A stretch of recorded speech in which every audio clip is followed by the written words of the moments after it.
Bueno, le prometíamos hablar de la situación en Bolivia, Chile, el impacto en lo que es Latinoamérica. Estamos con Juan Bautista Luca, doctor en Ciencias Sociales e integrante del Centro de Estudios Comparados de la Universidad Nacional de Rosario. ¿Cómo le va? Buenas noches. ¿Qué tal? Buenas noches. Bueno, primero yo arrancaría por Bolivia porque es insoslayable hoy todo el impacto que ha tenido y esta discusión que se da en los medios de comunicación y las distintas posturas de políticos sobre si es un golpe de Estado o no es un golpe de Estado.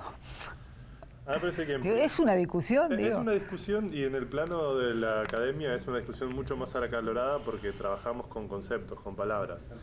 A mí lo que primero me parece que tiene que quedar en claro es que es una crisis política que atañe a todo Bolivia en su conjunto y que por otro lado es un proceso de desdemocratización muy fuerte.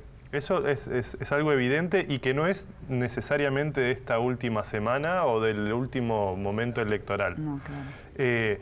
Claramente cuando los militares y las fuerzas de seguridad, en este caso la policía, intervienen de forma tan directa y abierta y por otro lado se instituyen como los garantes de la última racionalidad de la paz y la política, claramente estamos en un momento donde la democracia entró en la opacidad y tenemos claramente la posibilidad de pensar que es un golpe en términos técnicos tradicionales. La cuestión está allí en pensar cuáles son las aristas de esta coyuntura. Me parece que la situación boliviana hoy es un choque múltiple en una ochava mal señalizada, porque es básicamente una situación donde los militares, que históricamente en los últimos tiempos fueron muy cercanos a Evo Morales, de hecho, Evo Morales tiene fuertes reivindicaciones hacia los sectores militares en los últimos años, incluso planteándole que iba a darles más recursos, etcétera, etcétera. Entonces los militares son los que en última instancia dirimen su salida, diciéndole es hasta acá. Pero por otro lado, los sectores de seguridad, las fuerzas policiales, son las que en cierta medida decantan la conflictividad al punto de que la paz está en peligro, diríamos.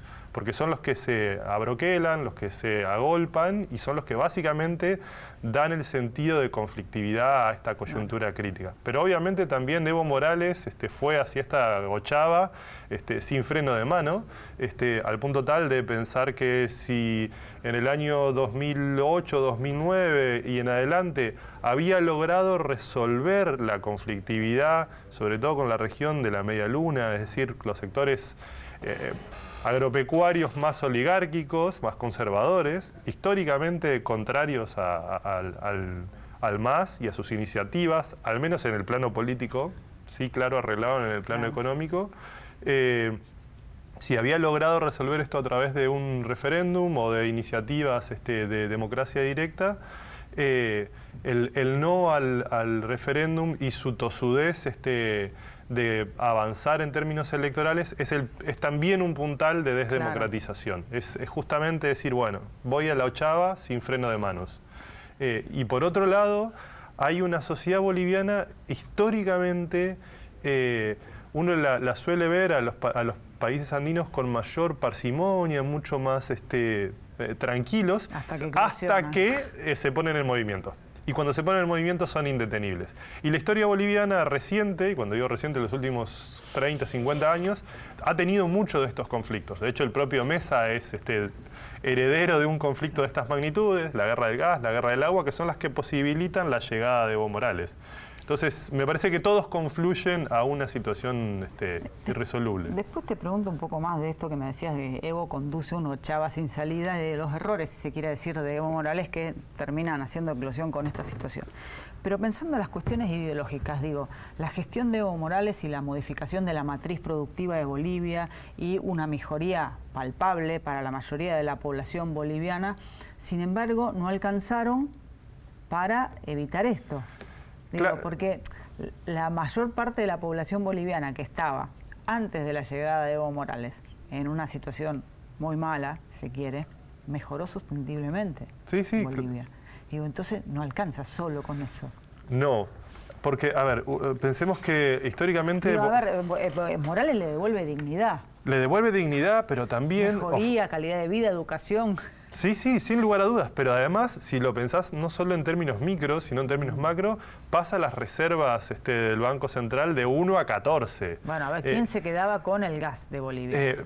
Pasó, con el agua. Claro, pasó de que el gas sea el principal bien público luego de la estatización, y ese fue un primer foco de conflicto con los santacruceños y con Beni, Pando, etcétera, la región de la Media Luna, a sumarle al gas el resto de los minerales y por tercer lugar todos la cuestión agroexportadora. Entonces, no solo que dio incentivos materiales para una mejor calidad de vida a un sector fuertemente pauperizado de la economía boliviana, sino que también arregló la macroeconomía y le permitió a los sectores agroexportadores o a los sectores vinculados a la dinámica económica exportadora ser los grandes ganadores del proceso boliviano. Por eso en realidad es paradigmática esta situación, porque son los derechos políticos los que movilizan a la élite boliviana contraria a Evo Morales a manifestarse. No son sus derechos económicos, porque son los grandes ganadores del proceso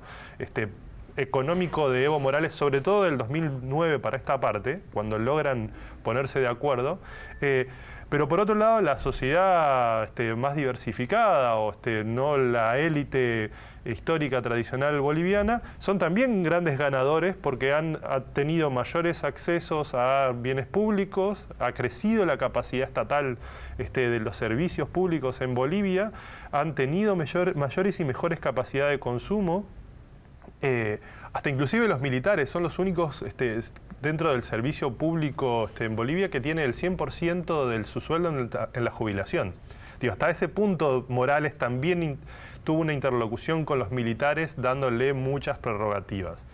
Entonces, esta es una situación donde uno podría decir que la élite política y económica boliviana en realidad no está poniendo en foco de conflicto la economía, sino en realidad sus privilegios e intereses más bien políticos. Están eclosionando la democracia por el lado de la república y no por el lado del capitalismo. Y eso tiene que ver también con que Evo Morales, en cierta medida, una vez que resuelve la gran conflictividad y polarización ideológica que tuvo en el 2008, 2009, piensen que hubo momentos de casi guerra civil en esa época. Cuando resuelve este conflicto, básicamente entrando en diálogo con los sectores agroexportadores, Camacho es un exponente de esto, los cívicos podrían ser básicamente los que condensan esta idea, va tendiéndose a correr hacia el centro. Y eso lo que hace también es debilitar la propia fuerza de la heterogeneidad del MAS y por otro lado tiende a canalizar cada vez más en su figura el armado y ser la amalgama de ese armado social. Por eso es que uno desde afuera dice, ¿por qué no eligió un Delfín como hizo Lula con Dilma, como claro. hizo como podría haber sido Scioli, como podría haber sido tanto, no sé, Lenín Moreno con Correa? Es que en realidad no había, la única amalgama para esa argamasa que era el MAS era justamente la canalización a través del Estado en la figura centralizada de Evo Morales, que no era el proyecto inicial del MAS, ese no es el proyecto inicial del MAS. Por eso, en esta coyuntura electoral uno dice, bueno, ¿cómo pasó del 60% al 40 y tantos?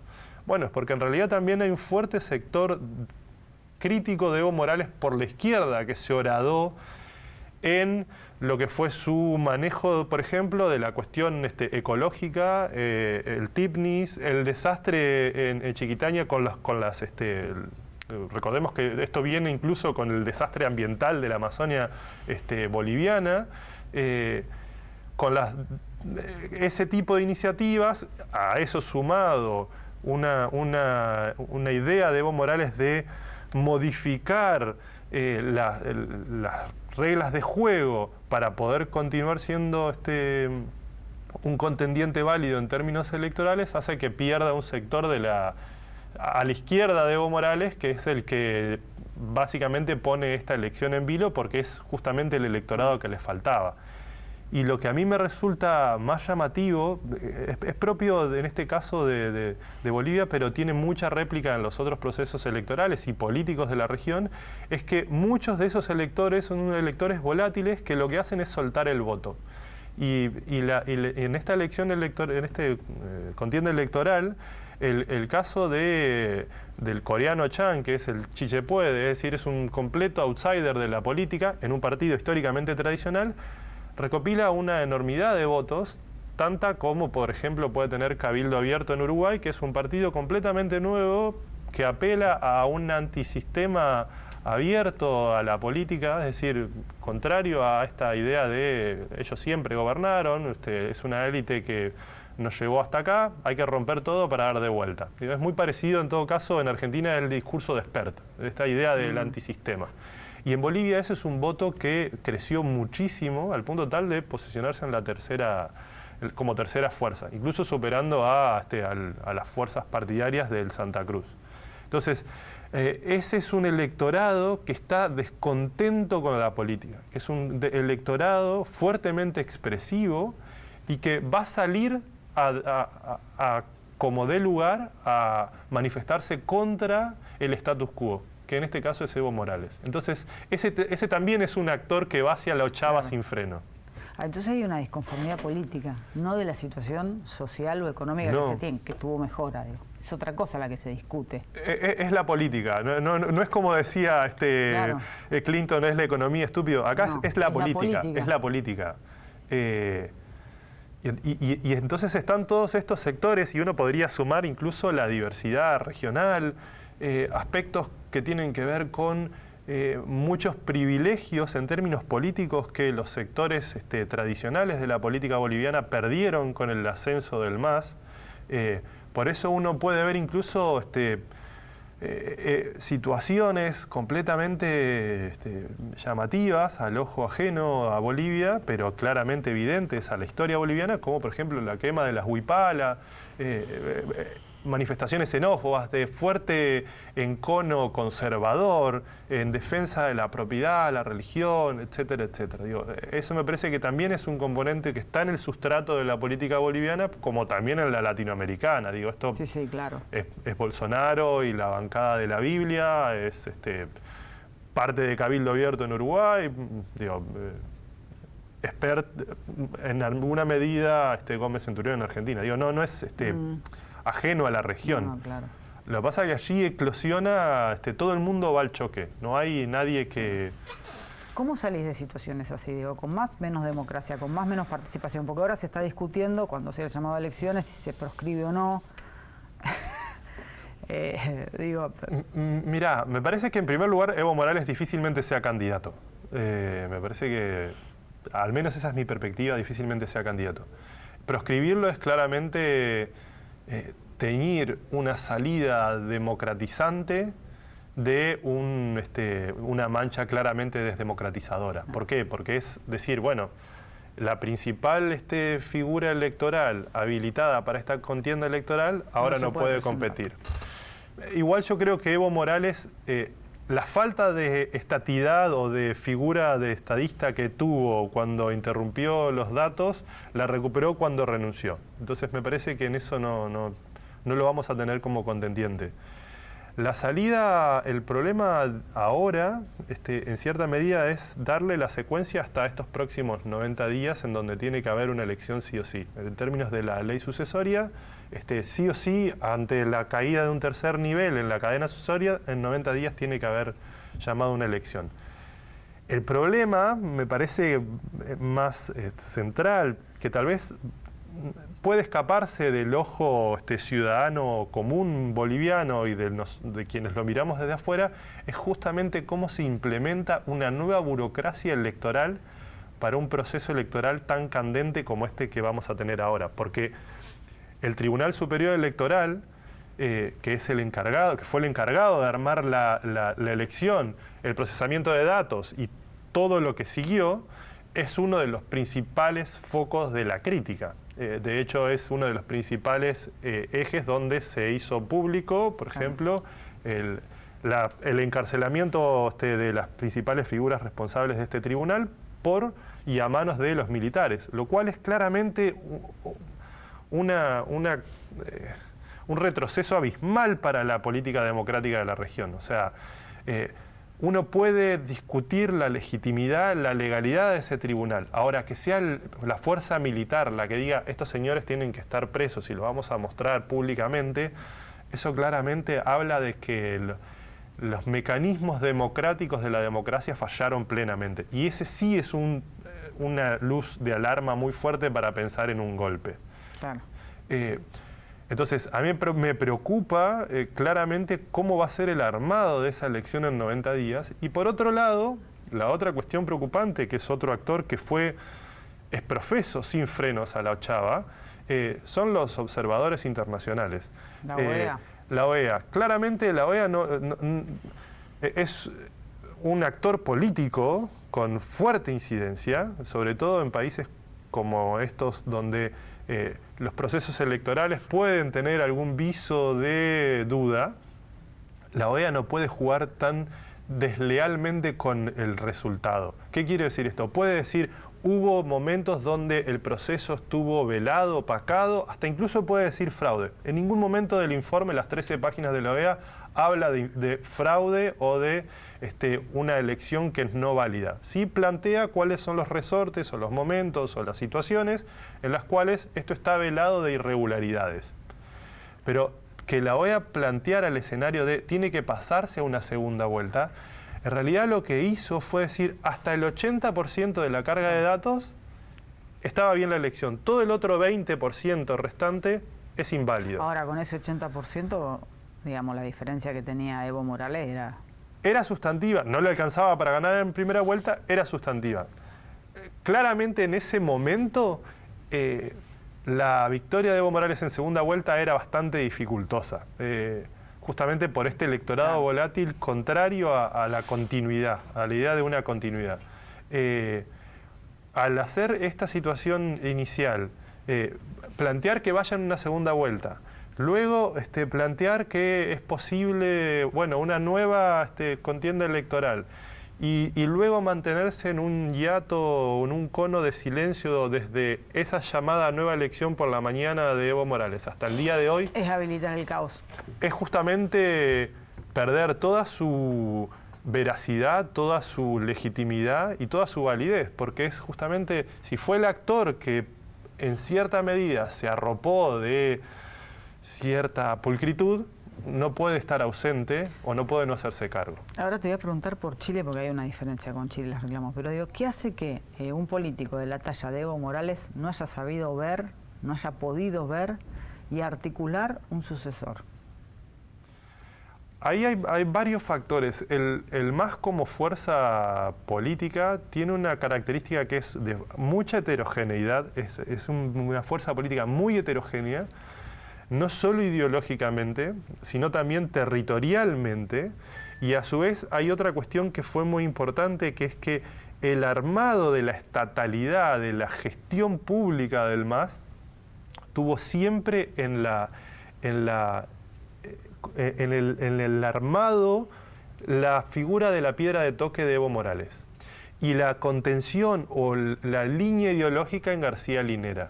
Entonces, correr de la escena esa piedra de toque en el arco perfecto que era el MAS y correr de la escena el sentido ideológico, es decir, el carácter ideacional, las ideas que construían ese arco perfecto que era el MAS, ponían en peligro la sustentabilidad del proyecto.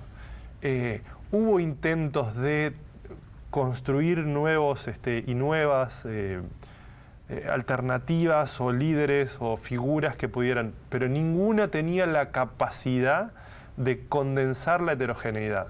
Y si no se condensaba la heterogeneidad, claramente el MAS no podía vencer en estas elecciones. Por eso la tosudez y la desdicha de Evo Morales de ir más allá de lo posible en términos constitucionales y apelar a un tribunal constitucional para decirle algo muy reñido, muy agarrado de la racionalidad, como es, usted puede ir siempre que quiera a una elección porque es un derecho humano.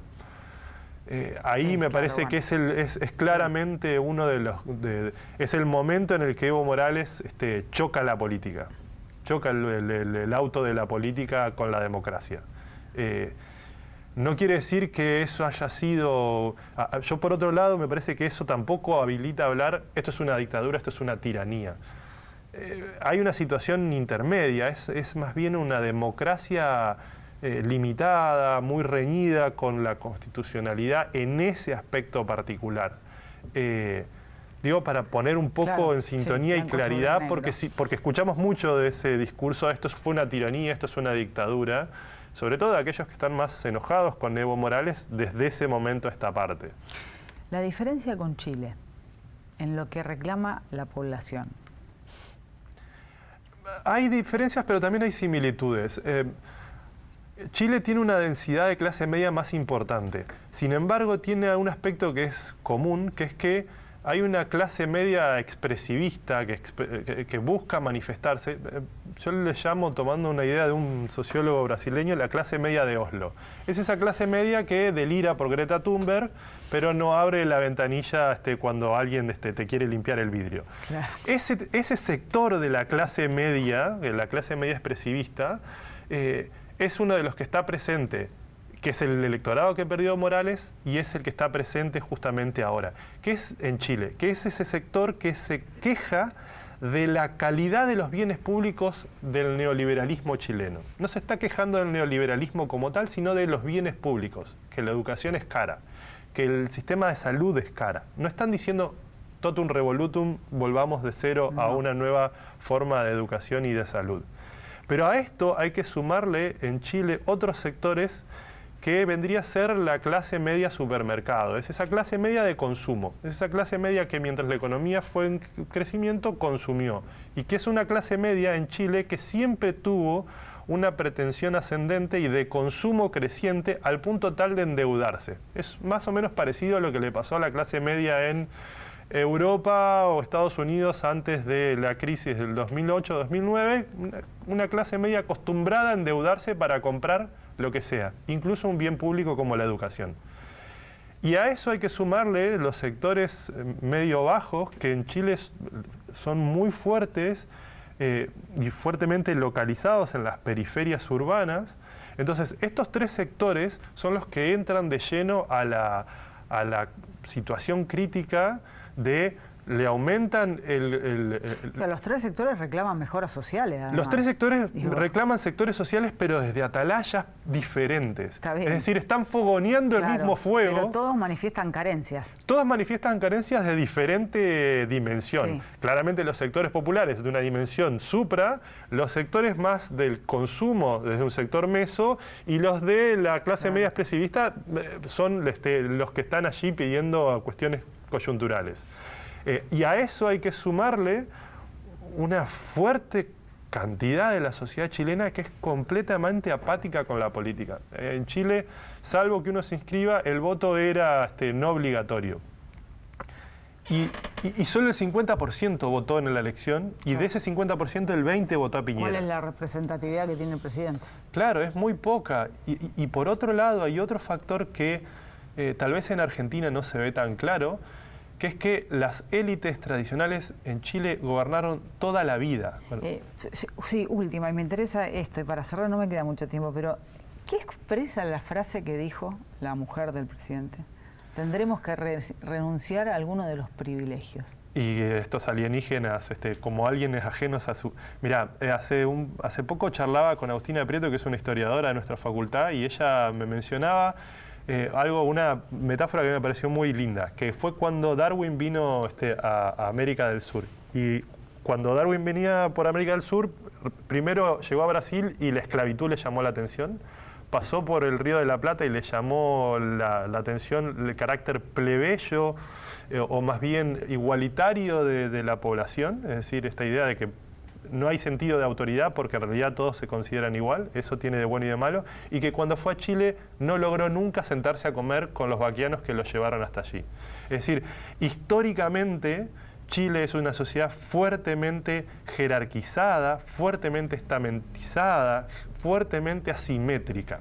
Y eso se mantiene a lo largo de los 200 años de pseudoestabilidad chilena. Y digo pseudoestabilidad porque Chile, uno mira las fechas y ve continuidades, pero tiene muchos momentos de grandes eclosiones. Chile es una sociedad, como el resto de los países andinos, que cuando se pone en movimiento está acostumbrado a fuertes eclosiones. Sí, también uno piensa que esas fuertes explosiones vienen por fuertes carencias, ¿no? Y demandas que no se pudieron responderse y atender, y ocurre lo que ocurre. Claro, una situación de extremas desigualdad. Chile es una ciudad muy desigual, muy jerárquica, muy asimétrica, pero en situación ascendente. Entonces, el que tiene menos es alguien que ve su posibilidad de crecer porque se puede endeudar, pero tiene realmente muchísimo menos. ¿Pero eso es posibilidad de ascender, endeudarte?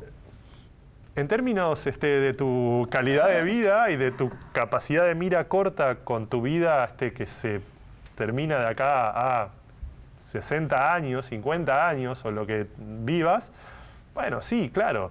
El problema es que esa deuda es intergeneracional, claro, y el que nace endeudado tiene hijos endeudados, y etcétera, etcétera. Entonces, eso hace que para la mujer de Piñera, estos alienígenas, esto que desconocía, claro, les tenga que dar algún privilegio, darle algo. Es tremenda la frase. Es muy tremenda porque habla de la naturalización de los privilegios y de la desigualdad, en un contexto de una región fuertemente desigual como la latinoamericana. Última, y para cerrar, y si podés ser breve, ¿siempre la salida o la perspectiva de futuro es la política? Yo diría que siempre tiene que ser la democracia. Y por democracia no estoy pensando solamente la idea de lo procedimental electoral. Sí tiene que haber un componente de diferenciación, de antagonismo en buen sentido de la palabra. Que haya diferencia siempre es sustantivo. La política puede tener muchos rostros. Puede tener un rostro demagógico, puede tener un rostro pretoriano, puede tener un rostro fascista, como en Chile, entender que es sobre una situación de guerra. Me parece que la elección es lo malo conocido, pero lo único bueno a la mano para resolver un conflicto de estas magnitudes en la región. A eso hay que sumarle mucha democracia en múltiples niveles. Muchísimas gracias. De nada. Nos encontramos la semana que viene, el próximo martes. Gracias por estar.